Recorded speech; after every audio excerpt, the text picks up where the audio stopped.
She was just a hotel cleaner until one phone call and flawless Dutch changed everything. He heard it, a billionaire passing by, and stopped in his tracks. The next day, she was called into the main office. No explanation. No warning.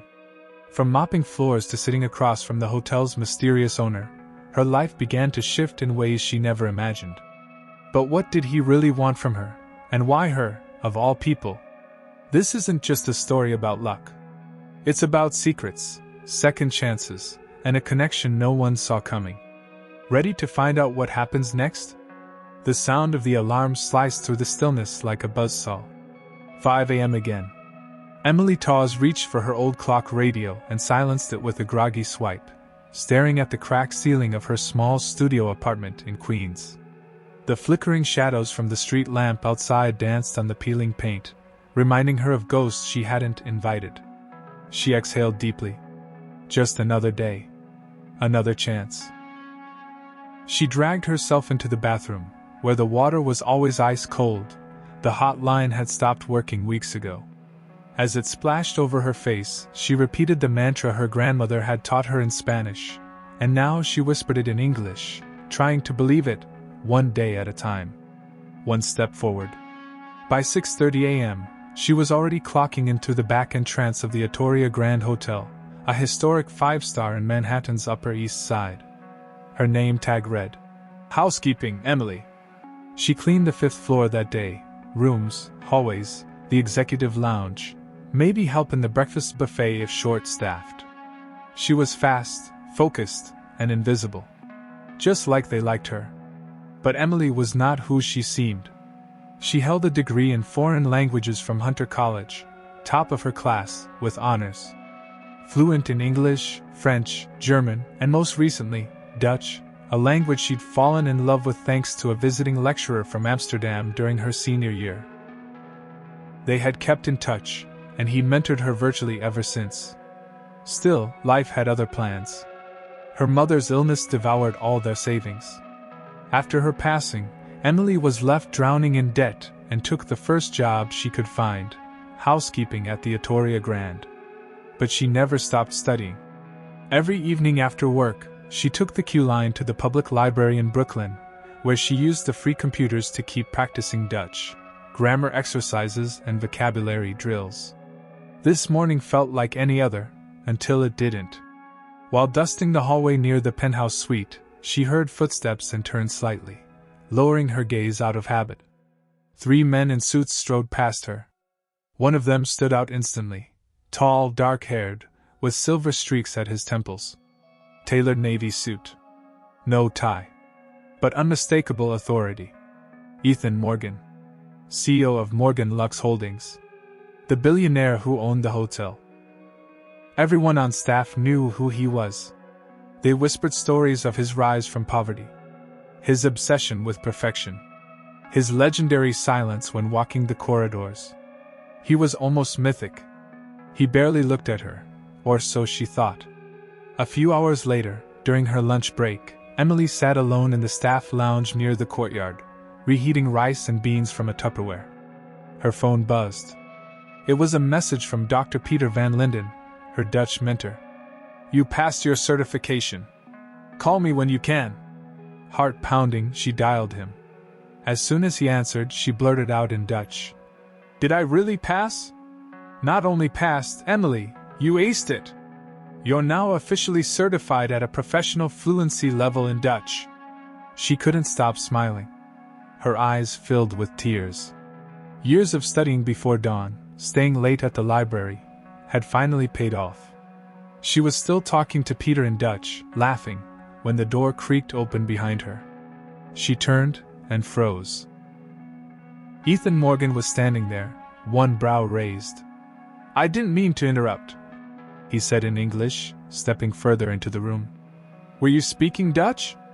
Emily leapt to her feet, scrambling to end the call. "Yes, sir. I'm so sorry. I was on break." "It's fine," he interrupted calmly. "Where did you learn it?" "I studied languages in college, sir. It's my passion." She avoided his gaze, embarrassed and a little afraid. There was a pause. She braced herself for a warning. But instead, Ethan asked, "What's your name?" "Emily Torres." "Emily?" he repeated, as if testing the sound of it. Then he nodded slowly. "Thank you for your time. Enjoy your lunch." And just like that, he left. Emily was stunned. She sat down, her heart racing, trying to convince herself it was nothing, just a curious moment, a passing interest. The next day, when she arrived at work, her supervisor called her aside. "Human Resources wants to see you. Right now." Emily felt the air leave her lungs. HR? Was she in trouble?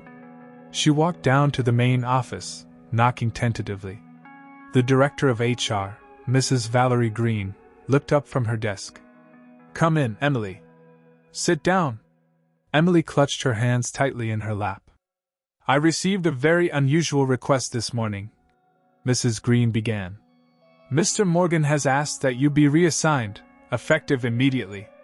You'll be moving into a newly created position." Emily blinked. "Reassigned?" "Assistant in International Guest Relations." It took a moment for the words to register. "I'm sorry, what does that mean?" "It means you'll be working with our high-profile guests, particularly those who don't speak English.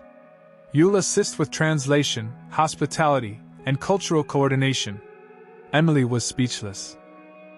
"The role comes with a significant salary increase," Mrs. Green added. "Roughly 3 times your current pay." Emily's voice trembled. "Is this real?" Mrs. Green smiled faintly. "Very real. Mr. Morgan doesn't make random decisions. He says your talents are wasted where you are. You start today. He'd like to see you in his office after lunch." As Emily walked out of the HR office, her mind still spinning, she passed by the same hallway she used to mop each morning. But today, everything looked different. The golden chandeliers, the velvet carpets, even the elevator music, it all felt like part of a new world she had just stepped into. A world she never thought she'd belong to. She pressed her hand against her chest, feeling the rapid beat of her heart. Why her? What had Ethan Morgan seen in a hotel cleaner speaking Dutch over her lunch break? And more importantly, what was he really looking for? It was all too much to process in one breath. But deep down, something whispered. This was just the beginning. If you were Emily, standing at the edge of a life-changing opportunity given by a mysterious billionaire, what would you do? Emily stood in front of the mirror in the staff dressing room. No longer in her cleaner uniform, but in a tailored navy skirt, silk blouse, and soft leather heels, clothes that fit her perfectly, as if someone had studied her closely. Her name tag now read, International Guest Relations Associate. The absurdity of it all made her chest tighten. How had her life flipped so quickly? Just 2 days ago, she'd been scrubbing marble tiles in silence. Now, she was expected to sit across from diplomats and CEOs, interpreting conversations in multiple languages for one of the most powerful men in the hospitality industry. As she made her way to the executive suite where Ethan Morgan awaited her, Emily's heels clicked on polished tile in rhythm with her heartbeat. She walked past the opulent chandeliers and high-end art pieces she once dusted. Guests and staff now met her eyes with a mixture of curiosity and confusion.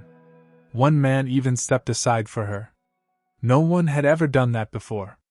Outside the suite, she paused. A bellhop nodded and opened the door for her. Inside, Ethan stood near the panoramic window, phone in one hand, gaze fixed on the skyline. When he turned and saw her, his expression shifted into something soft, almost proud.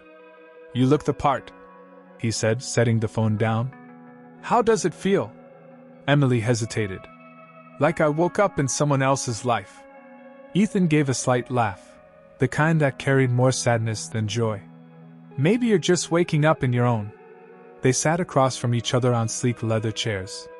He poured 2 coffees, no assistants, no formalities. For a moment, they were just 2 people in a quiet room above the city. "Let me be honest," Ethan said, his voice lower now. "I didn't create this position for anyone else. I created it for you. Because I saw something, actually I heard something, That made me realize I've been overlooking the most talented people by simply not looking. Emily's stomach fluttered. She wanted to trust him, but years of disappointment had made her cautious. Still, there was something in his eyes, a quiet conviction that kept her seated. Ethan leaned forward. I need your help this afternoon. There's a group of Dutch investors coming in. They're considering financing our first European expansion. I need someone who understands both languages and people. But I've never been in a negotiation like that, she said, the fear creeping in. I don't know the etiquette. I could mess everything up. I'm not hiring you for etiquette, Ethan said. I'm hiring you for empathy. For instinct. Everything else we can teach. What you have can't be taught. The weight of that compliment silenced her. She nodded, heart pounding. I'll do my best. Later that day, in a glass-walled conference room overlooking the river, Emily stood beside Ethan as the foreign investors arrived. Tall, sharp-eyed men with firm handshakes and unreadable smiles. She introduced herself in fluent Dutch, and the room visibly relaxed. The tension of potential misunderstandings eased. She translated with grace and precision, subtly adapting tones and expressions to keep both sides at ease. At one point, one of the men asked Ethan a question that was clearly a test. Before Ethan could answer, Emily gently stepped in, explaining the nuance of the cultural context. The man smiled. He leaned back and nodded, a silent victory. By the end of the meeting, Ethan was beaming. You saved the entire deal, he whispered as they walked out. I owe you more than I can say. As they stepped into the elevator, alone for the first time since the meeting, Emily exhaled deeply. I didn't think I could do it. I did, he replied. I saw it the moment I heard you speaking Dutch over lunch, like it was the most normal thing in the world. There was a pause, heavy with things unsaid. Then Ethan spoke again, quieter now. I have a place I like to go when I need to think. Would you come with me tonight? No obligations. No expectations. Just two people talking. Emily hesitated. She had never been invited into a space like that, personal, intimate. But something inside her said yes before she could think too hard. That evening, Ethan drove them to a secluded rooftop garden on the edge of the city. Away from the neon and glass, it was quiet up there, except for the hum of traffic far below. The stars were faint but present. A breeze moved through her hair. Do you come here often? She asked. Only when I need to remember who I am, he replied. Or figure out who I'm becoming. They sat on a bench overlooking the city lights, sipping wine from paper cups. Ethan talked about his early days, how he once cleaned rooms too, in a hotel not much different from this one. How building his empire had cost him more than he liked to admit. I've made deals that earned millions, he said, but never made me feel what I felt today. Watching you work, he confessed. Emily looked at him, eyes wide. Why are you telling me this? Because I think this. He gestured between them.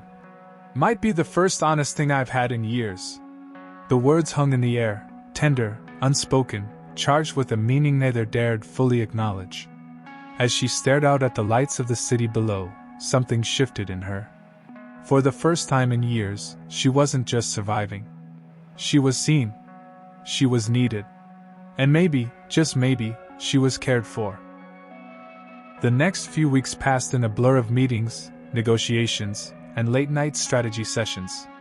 Emily was no longer just the woman behind the cleaning cart. She had become Ethan's right hand, an interpreter, an advisor, and slowly, something more. The transformation wasn't just professional. She felt it in how people now looked at her. How she carried herself. How the hotel no longer seemed like a palace she cleaned, but a world she belonged to. Yet beneath the confidence, there was always a quiet tremor. A voice in her mind whispering, what if all this vanishes as quickly as it appeared? That fear clung to her. Especially when she and Ethan would talk late into the evening, their conversations drifting from logistics to life, from business to belief. He never crossed a line. Never made her feel uncomfortable. And maybe that was what made it more dangerous. the way he saw her not as a temporary escape, but as someone who mattered, left her vulnerable in a way success never had. One evening, after a particularly long day, Ethan invited her to dinner again. This time not in a corner of the hotel, but at his home. She hesitated, even as she said yes. The car ride was quiet, filled with unspoken questions. His house was nothing like she imagined, not the cold modern castle of a millionaire, but a warm, lived-in home tucked away in a quiet neighborhood, filled with books, old photographs, and the faint scent of cedarwood. He cooked. Not a chef. Not a delivery. Just Ethan, in a button-down shirt and rolled sleeves, making pasta from scratch like it was the most ordinary thing in the world. Over dinner the distance between them dissolved. They spoke not as boss and employee, not even as two professionals, but as two souls who'd lived through enough to stop pretending. Ethan told her about his father, a janitor who raised him alone, whose dream was to open a hotel. A dream Ethan had made real, but never shared with anyone until now. Emily told him about her mother. About the photos she still kept taped to her mirror. About how every step forward she took felt like whispering to her memory. "I'm doing it, Mom. I'm still standing." After dinner, they sat on the porch as a quiet rain began to fall. The air between them pulsed with everything they weren't saying. Then, finally, Ethan broke the silence. "I'm not sure when it happened," he said softly, eyes on the horizon. "But somewhere along the way, I stopped seeing you as someone I simply admire, and started seeing you as someone I don't want to imagine this life without." Emily turned to him, her breath caught halfway. She wanted to speak, to be clear, to say what she felt, but there were no perfect words for a moment like this. "Ethan, this is real for me too," she said, voice trembling, "but I've worked so hard to be taken seriously. If anyone finds out, they'll say what they always say," Ethan replied, "that you don't belong here. That I only chose you because of something other than your mind. But you and I will know the truth. And if you choose to walk away to protect what you've built, I'll respect that. But if you choose to stay, I promise, no one will ever doubt your worth. Not while I'm still breathing." In that moment, she saw him not as a man of power, but as a man of courage, offering not just love, but a partnership. She reached for his hand, her eyes steady. "I'm not walking away." The next morning, the entire hotel buzzed with news. The Emperor Group had closed a record-breaking deal to expand into Europe, with Emily's work cited by investors as crucial. She was promoted again, this time as Director of International Strategy. But what made headlines across hospitality blogs was the announcement that stunned everyone: Ethan Morgan, the notoriously private mogul, had publicly introduced Emily, not just as his business partner, but as the woman he was building a future with. Critics whispered. Gossip swirled. But it all faded. When 6 months later, the ribbon was cut on their Amsterdam hotel, Emily stood beside Ethan as cameras flashed and reporters cheered. The woman who once mopped the marble floors of a luxury hotel was now overseeing deals, mentoring teams, flying between continents. Her life had changed, but she had not. Not where it mattered. That evening, back in their suite overlooking the canals, Ethan pulled her into a quiet embrace. "What are you thinking about?" he asked. Emily looked at him, tears in her eyes. "About everything it took to get here. About how I almost gave up before that one phone call. About how love can find you when you least expect it." He smiled. And for a moment, nothing else existed but them. "Now let me ask you this. After everything Emily went through, what do you think made the biggest difference in her journey? Was it Ethan's support, her own resilience, or that one moment of courage when she answered a call in a foreign language? And most of all, did this story touch your heart? If it did, drop 100 points in the comments to show your love. Let us know which country you're watching from, and don't forget to share this video with someone who still believes in dreams that come true at the most unexpected moment.